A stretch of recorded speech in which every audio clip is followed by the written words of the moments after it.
Bismillahirrahmanirrahim. Alhamdulillah wassalatu wassalamu ala Rasulillah wa ala alihi wa ashabihi wa mawala. Alhamdulillah, ikhwah sekalian, para penyimak kajian rutin dari kajian Markas Ilmu Syar'i atau MAIS.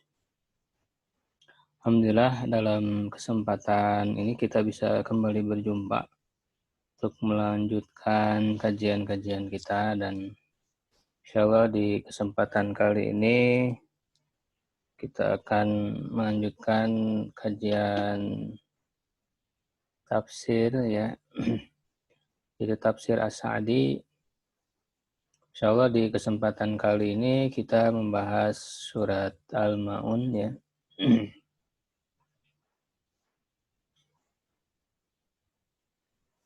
A'udzubillahi minasyaitonirrajim. Bismillahirrahmanirrahim.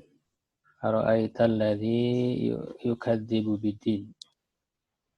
Fadzalikal ladzi yad'u'ul yatim wa la yahuddu 'ala ta'amil miskin fawailul lil musallin alladzina hum 'an shalatihim sahun alladzina hum yura'una wa yamna'unal ma'un.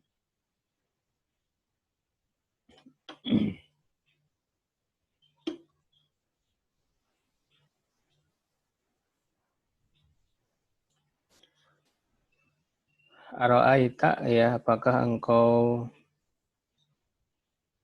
mengetahui atau memperhatikan ya, alladzi yang atau orang yang ya. Ya, disebutnya dengan isim mausul. Dengan menggunakan isim mausul ini menambah kita sebagai pembaca ya dari Al-Quran dan juga menghayatinya, membuat kita menjadi penasaran. Ya, orang yang yukadzibu ya, mendustakan atau juga mengingkari bidini ya, dengan din. Nah, din ini ditafsirkan bil ba'si wal jazai. Ya, dengan hari kebangkitan dan pembalasan ya.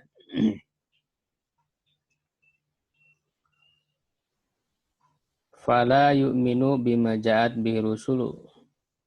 Ya, maka dia tidak beriman dengan apa yang telah dibawa oleh para rasul. Ya. Jadi apakah engkau tahu orang yang mendustakan agama? Nah, bisa juga kata din ini diartikan agama ya, sebagaimana yang sudah kita tahu ya, dinul Islam. Bisa juga mendustakan atau mengingkari hari pembalasan nanti. Ya.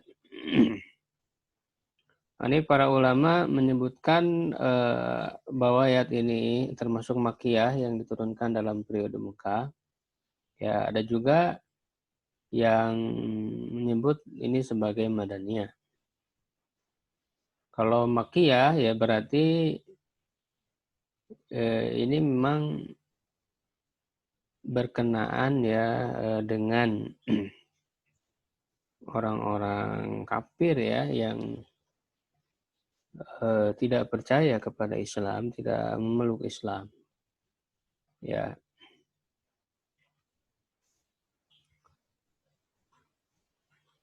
Atau juga bermakna ya sebagai peringatan kepada orang-orang yang telah beriman ya, agar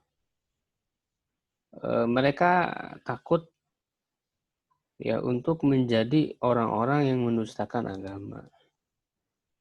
Ya, dia yakin tetapi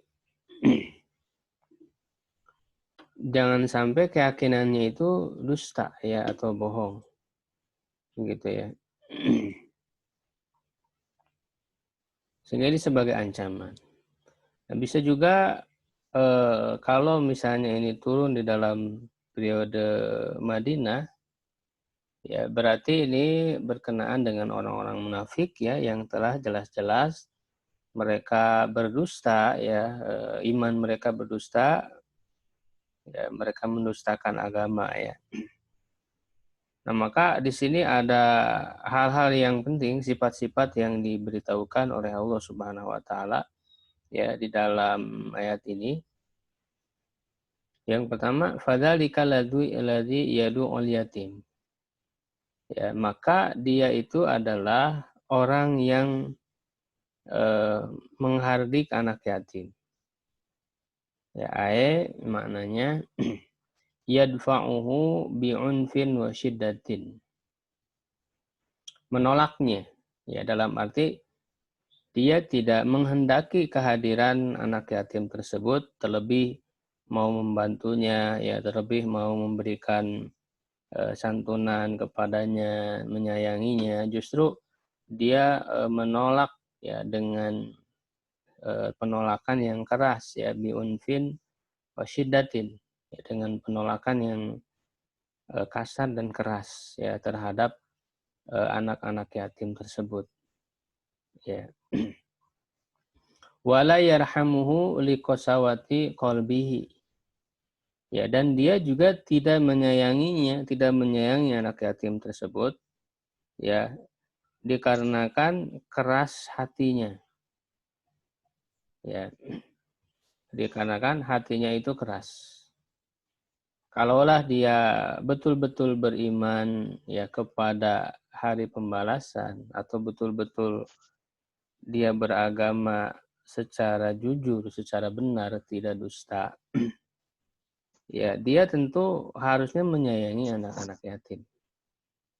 Ya, ini menjadi suatu hal yang jelas bahwa Islam itu adalah, ya, agama yang sangat menjunjung tinggi kemanusiaan, ya, yang membela orang-orang yang lemah, ya. Maka di sini yang pertama adalah anak yatim. Yatim itu tentu kita sudah tahu maknanya adalah alladzi mata abuhu wa huwa shogir atau qoblal bulug, ya. Itu yang ayahnya meninggal sebelum balik. Wali'annahu la yarju sawaban wa la yakhsha iqaban. Nah, orang yang menghardik, yang bersikap kasar dan keras kepada anak-anak yatim itu, ya, tentu dia tidak mengharapkan balasan, ya, di akhirat itu. Jadi lupa, dia tidak betul-betul meyakini, ya, akan adanya hari pembalasan tersebut, ya. Dan juga tidak merasa takut terhadap siksaan dari Allah Subhanahu wa taala. Ya. Jadi sebagai bentuk keadilan, ya, kasih sayang Allah Subhanahu wa taala, ya, Allah melindungi orang-orang yang lemah, ya, seperti anak yatim ini. Kemudian yang kedua, wala yahuddu, dan juga tidak menganjurkan. Hadza yahuddu, ya, mendorong, ya, mengajak, ya, orang-orang untuk bersama-sama, ya, ghairahu, ya, yang lainnya. Maka disebut di sini ghairahu, wala yahuddu ghairahu, dan tidak menganjurkan, mengajak, ya, mendorong orang lain ala tu'amil miskin, ya, kepada memberi makan orang miskin. Ya, kepada memberi makan orang miskin. Wa min babi aula, ya, dan termasuk bab yang lebih utama, annahu binafsihi la yatamul miskina. Bahwa, ya, dirinya sendiri, ya, tidak memberikan makan orang miskin. Ya, jadi di sini yang dicela adalah bukan hanya tidak memberi makan kepada orang miskin saja. Ya. Dan itu sudah pasti, ya, orang yang tidak memberikan makan terhadap orang miskin itu sudah pasti tercela. Ya, tetapi ada yang lebih dari itu, bahwa tidak mengajak orang lain, tidak menganjurkan, tidak memprogramkan, ya, tidak mendorong orang-orang untuk bersama-sama memberikan makan kepada orang miskin, ini juga dicela.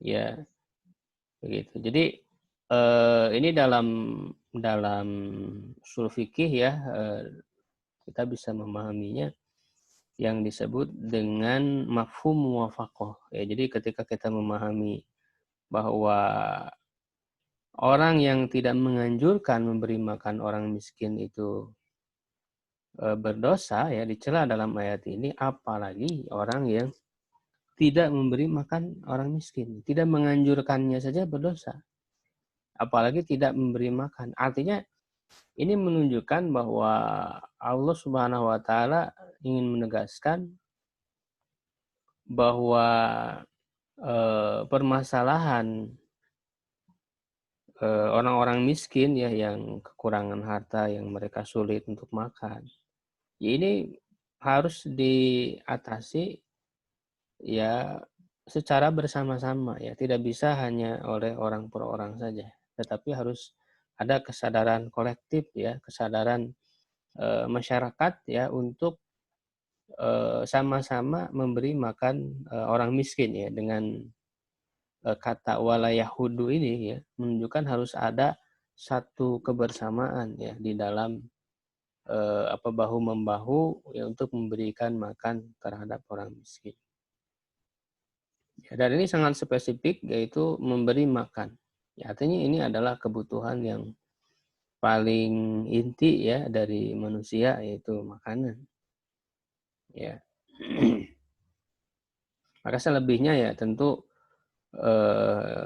hal yang dianjurkan ya, yang dibutuhkan oleh orang-orang miskin ya, selebihnya dari makanan, baik itu pakaian, tempat tinggal dan lain sebagainya. Tapi yang paling pokok, yang paling utama adalah makanan terlebih dahulu ya, sebagai penopang utama bagi kehidupan mereka ya. Dan dengan kata to'amil miskin ya, to'am itu langsung adalah bersifat makanan. Ya, dalam arti ini memberikan petunjuk kepada kita ya, ketika memberikan makan kepada orang miskin itu artinya betul-betul dengan cara yang mudah yang mereka dapatkan. Sudah siap tersedia makan itu bisa dikonsumsi oleh mereka. Ya, jangan justru dengan mereka masih merasa kesulitan untuk mendapatkannya. Ya, harus mengantri panjang begitu ya. Nah, ini tidak sesuai dengan petunjuk ayat ini ya. Ini oleh dengan kata to'am miskin artinya yang kita berikan itu sudah berupa makanan yang sudah siap untuk dimakan oleh mereka. Ya, begitu. Tidak justru malah menyulitkan mereka orang yang diberi. Tidak, di dalam Islam justru betul-betul tidak setengah-setengah memberi itu, tapi betul-betul secara maksimal ya, dengan cara yang terbaik, yang paling baik diberikan kepada orang yang membutuhkan itu ya. Nah, itu dua sifat ya yang berkenaan dengan hubungan sosial dengan manusia ya. Nah, dari sini kita bisa paham bahwa agama Islam sangat memperhatikan dua sisi, yaitu hubungan kita dengan sesama manusia ya, secara horizontal ya, hablum minan nas ya, hubungan dengan manusia, dan juga kemudian di ayat berikutnya ya tentu bukti keislaman kita, keimanan kita itu terlihat dalam hubungan kita ya, dengan Allah Subhanahu wa taala ya, secara vertikal ya, hablum minallahnya. Maka di sini Allah Subhanahu wa taala mengecam ya, fawailul lil musallin, maka celakalah orang-orang yang sholat ya, atau ini juga menjadi salah satu nama bagi neraka, yaitu neraka wail bagi orang-orang yang sholat. Ya, jadi di sini diperingatkan bahwa orang yang sholat sekalipun bisa celaka. Ya, apalagi yang tidak sholat ya, sudah jelas. Ai al-multazimuna, yaitu orang-orang yang dia berpegang teguh, multazimun liqamati sholati, untuk mendirikan sholat, walakinnahum, tetapi mereka an sholatihim sahun. dari sholatnya itu mereka lalai. Ya, dari sholatnya mereka lalai. Ya, kenapa di sini didahulukan an sholatihim baru sahur? Ya, karena kalau kalimat aslinya itu kan sahuna an sholatihim.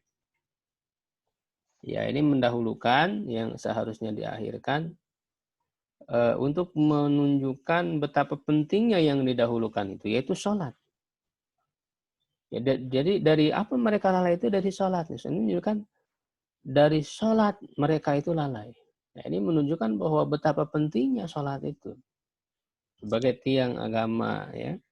Maka jelas di sini orang yang tidak betul-betul tidak sungguh-sungguh dalam mendirikan sholatnya, ya dia dicap sebagai orang yang mendustakan agama, ya. Jadi mereka lalai. Maksudnya adalah mudiuna mudiuna laha, ya, yang menyia-nyiakannya. Menyia-nyiakan sholat itu, ya, tarikuna li waktiha. Ya, dia meninggalkan waktunya. Artinya sebagaimana ditafsirkan, bahkan ada hadis ya secara langsung ya Rasulullah SAW menafsirkan yuakhiruna ya sholatan waktiha. Jadi mereka mengakhirkan, menunda-nunda ya sholat tersebut ya sampai keluar dari waktunya. Nah, ini yang menjadi sahun itu di situ. Ya, lalai dari segi waktunya itu yang pertama, mana yang pertama. Yang kedua, mufawwituna li arkaniha. Ya, mereka juga tidak melaksanakan rukun-rukunnya. Ya, jadi hanya sekedar sholat, tidak memperhatikan apakah rukun-rukunnya itu sudah dilaksanakan dengan baik dan benar ataukah belum. Ya, misalnya di antara rukun di dalam sholat itu adalah tumakninah. Nah, orang yang sahun, orang yang lalai ya dari sholatnya ini adalah dia tidak tumakninah dalam sholat. Sholat dengan cara yang cepat, yang sangat cepat, sehingga tidak ada tumanina. Ya, nah ini termasuk ke dalam kategori sahun itu. Ya, begitu. Termasuk juga orang yang lalai dari sholat itu ya tidak memahami, tidak betul-betul menghayati setiap bacaan yang dia baca. Ya, begitu. Ketika di awal mengucapkan takbiratul ihram, Allahu Akbar, ya dia tidak betul-betul tertuju ya terhadap apa yang sedang dia lakukan itu, tapi kemudian malah memikirkan hal-hal yang lain, ya sibuk dengan hal-hal yang lain. Bahkan misalnya ketika kesadaran kita tidak hadir pada saat mengucapkan takbiratul ihram, sehingga niat kita bahkan ketika kita mau sholat apa kita sehingga tidak kita niatkan, tidak secara sadar kita niatkan pada saat takbiratul ihram, maka tentu sholat itu tidak sah. Karena niat itu adalah rukun dari sholat. Innamal a'malu binniyat. Sebenarnya amal itu tergantung niat. Ya, jadi ketika orang pada awal takbiratul ihram tidak menghadirkan niatnya, ya maka sholat itu tidak sah, karena sholat itu harus ada niat. Ya, yaitu dia pada saat takbiratul ihram itu meniatkan dia itu mau apa, mau sholat. Lalu sholat apa? Apa sholat wajib, sholat sunnah, untuk membedakan dengan sholat-sholat yang lain. Ya, kalau sholat wajib apa? Apakah sholat zuhur, asar, ataupun yang lainnya. Ya, nah tentu kalau orang yang lalai tadi itu, dia akan kehilangan rukun itu. Kehilangan rukun niat. Ya, kemudian juga tumakninah tadi itu. Ya. Termasuk juga tidak khusyuk ya. Kalau kehusyuan memang relatif ya.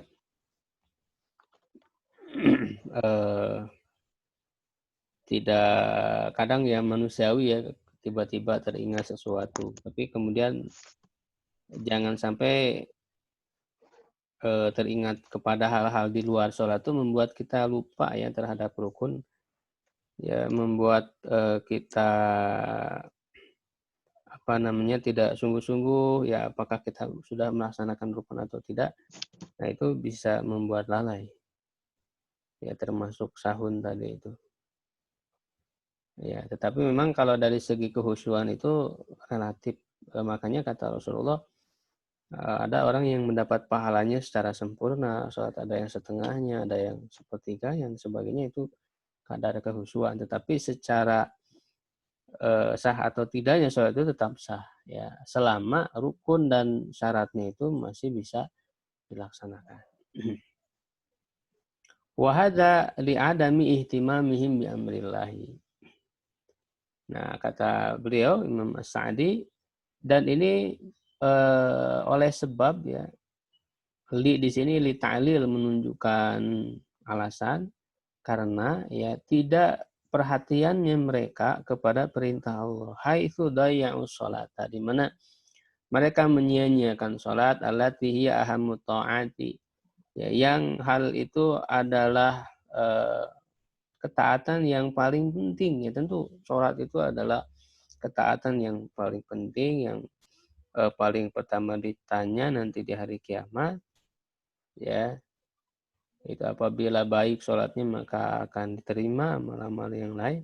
Ini adalah ketaatan yang paling utama, karena Islamnya adalah suatu bangunan yang pondasinya adalah akidah, dan lantai pertamanya yang dibangun adalah sholat, ya sehingga dia disebut tiang. Kalau tidak ada tiang maka akan runtuh. Nah, baru nanti amalan-amalan yang lain itu di lantai berikutnya, sampai lantai paling tinggi dari bangunan Islam itu adalah jihad. Jihad zurwah sinamil Islam. Puncak dari ajaran Islam itu adalah jihad, dan yang paling bawahnya adalah sholat. Wasahu anis sholati, dan orang yang lalai ya dari sholat, huwaladzi yastahiqu shahibuhu, dialah yang pelakunya itu berhak ya azamma ya mendapatkan celaan, walauma ya, dan juga mendapatkan laknat ya. Wa amma sahu, adapun sahu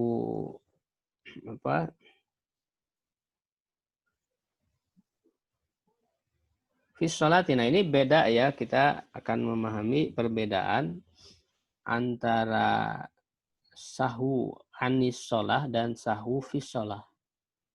Ya, yang dikecam di dalam ayat ini adalah as-sahwu anis sholah, lalai dari sholat, bukan lalai dalam sholat. Ya, lalai dalam sholat artinya lalai di sini lupa ya, manusiawi kadangkala lupa, misalnya ada rukun yang terlewat.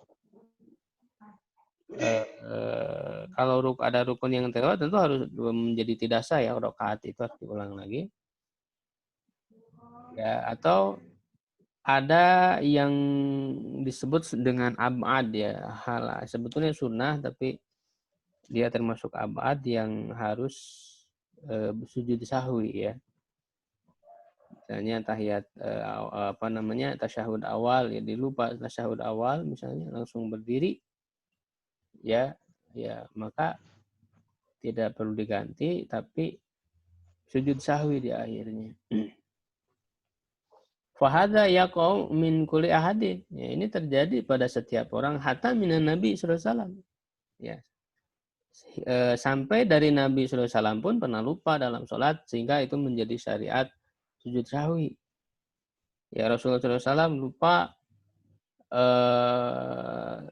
yang sholat 4 rakaat ya, sholat zuhur atau asar. Beliau setelah 2 rakaat langsung salam. Ya, beliau lupa, itu manusiawi kalau lupa yang kemudian diakhiri dengan sujud sahwi itu.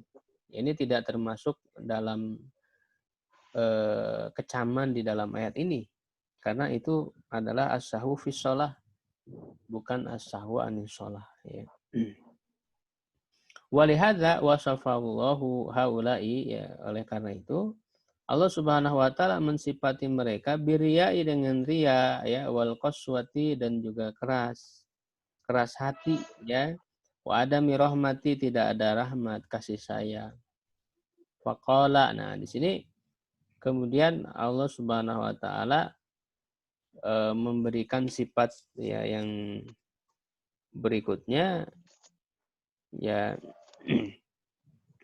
baik dalam pelaksanaan sholat tadi ya ayat sebelumnya ya, yang mereka melaksanakannya itu alladzina hum yaraun secara ria, yang mereka berbuat ria melakukan amal-amal bukan hanya pada sholat saja tapi juga pada amal-amal yang lain termasuk juga di ayat sebelumnya yaitu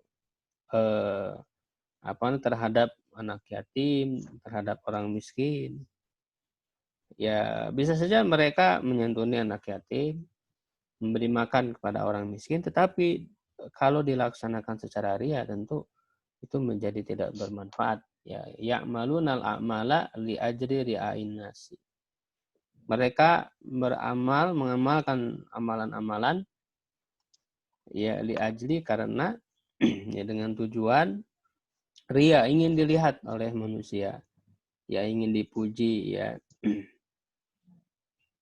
Ingin disebut sebagai orang yang dermawan, ingin disebut sebagai orang yang rajin sholat, yang soleh. Ya, tentu ini tercakup ke dalam ancaman wailun, ya, dan juga ancaman orang yang mendustakan agama tadi itu. Wa yamnaunal maun. Dan mereka juga menolak, ya, memberikan al-maun. Al-maun itu adalah hal-hal yang bermanfaat, yang memberikan bantuan, bahkan hal-hal yang kecil ya, yang bermanfaat sebagaimana ditafsirkan oleh para ulama ya, oleh para sahabat ya ayyamnauna itu asyai'i ya, mereka menolak memberikan sesuatu alladzi yadurru i'ta'u alladzi la yadurru i'ta'u, yang memberikannya itu tidak memadaratkan, dalam arti tidak memberatkan. Ya, jadi maksudnya hal-hal yang sederhana, yang remeh, ya yang sepele, yang kecil, tidak mahal ya, suatu yang tidak harganya kecil lah gitu ya. Ala wajhil ariyah awil hibah, baik itu dengan meminjamkan ataupun dengan memberikan. Ya, beliau mencontohkan kal inai ya, seperti bejana, wadalwi dan ember, wal fasi ya dan kampak.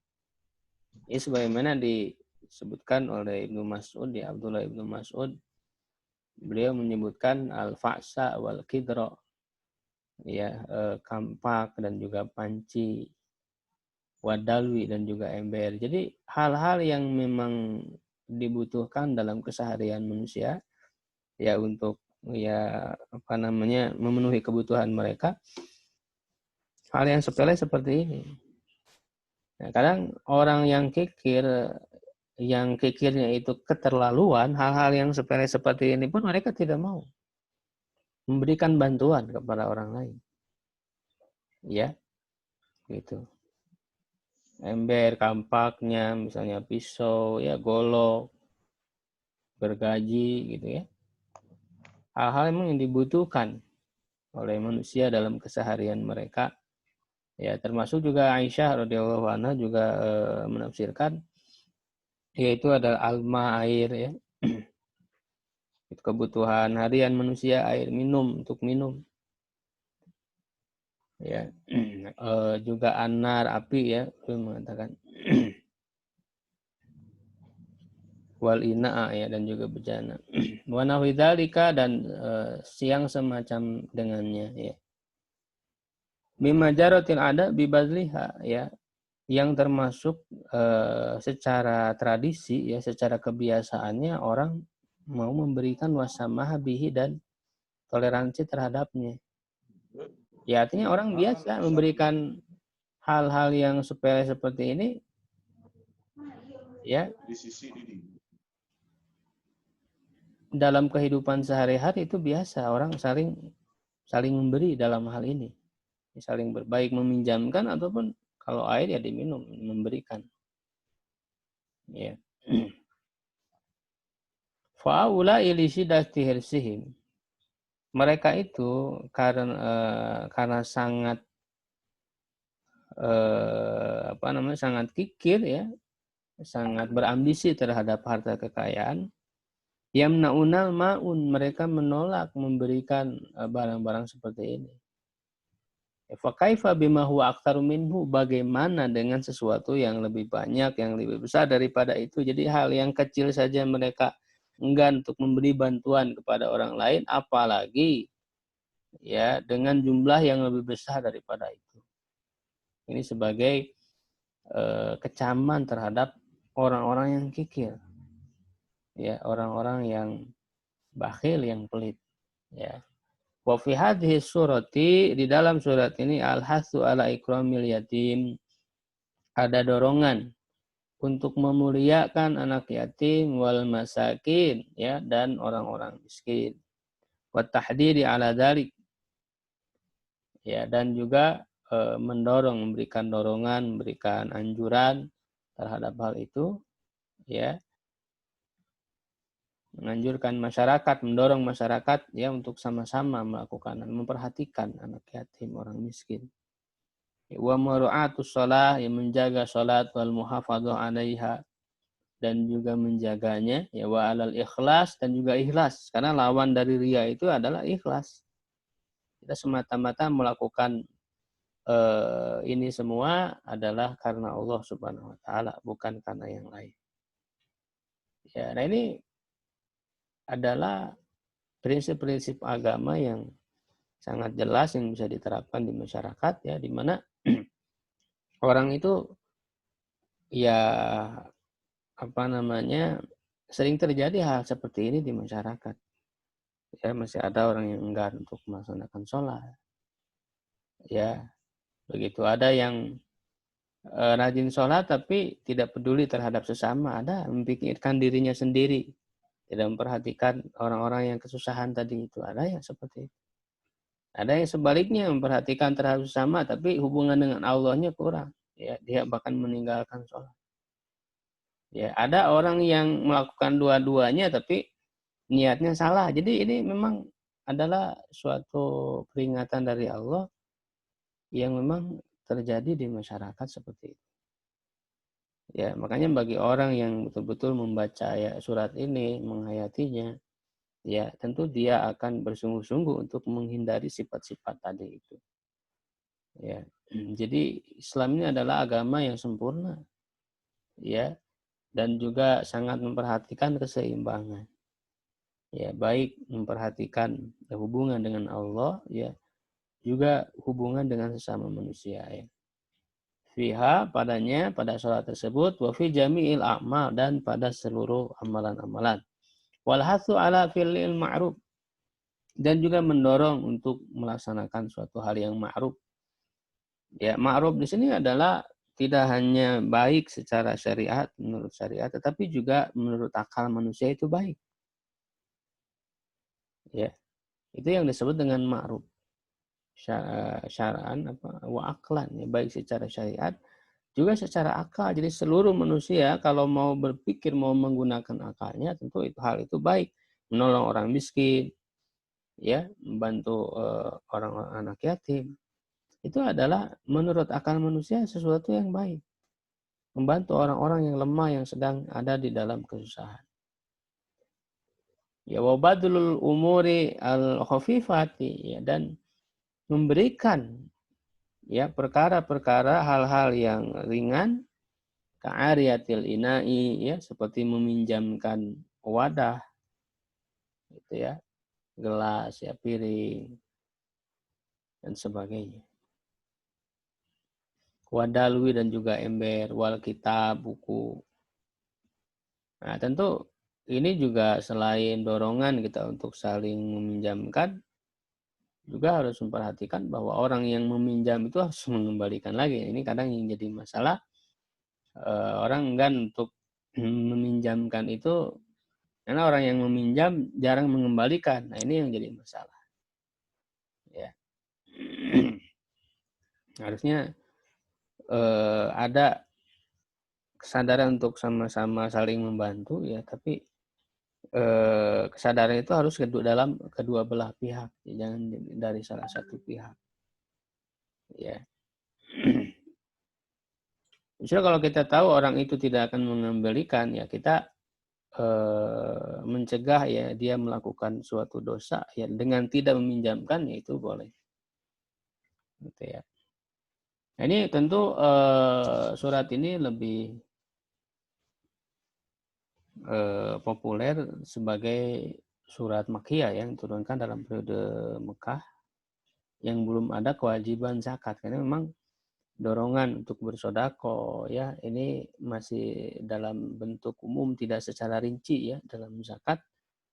Ya, dorongan-dorongan ini diamalkan oleh para sahabat ya pada masa-masa awal ya sebelum ada kewajiban zakat gitu ya. Li'anna Allah dzammal man lam yaf'al dzalika. Karena Allah Subhanahu wa taala mencela orang yang tidak melakukan hal itu. Allah Subhanahu wa taala a'lamu bis-shawab, dan Allah Subhanahu wa taala ya lebih mengetahui dengan yang benar ya dari maksud dan penafsiran ya surat ini. Walhamdulillahirabbil alamin. Ya alhamdulillahirabbil alamin, mudah-mudahan kita semua tergolong orang-orang yang senantiasa istiqomah di dalam mendirikan sholat ya tanpa ada kelalaian ya, tanpa diiringi dengan sikap ria ya, dan juga bisa bersama-sama untuk peduli ya terhadap sesama, membantu orang-orang yang lemah ya, menyayangi anak-anak yatim, membantu mereka, dan juga bersama-sama memberikan makan terhadap orang-orang miskin ya, dan juga saling berbagi ya, bahkan dalam hal-hal yang kecil yang dibutuhkan dalam sehari-hari ya yang disebut dengan al-ma'un tersebut. Kawan sekalian, alhamdulillah kajian kita pada kesempatan kali ini mudah-mudahan bermanfaat ya. Wallahu a'lam bishawab. Assalamualaikum warahmatullahi wabarakatuh.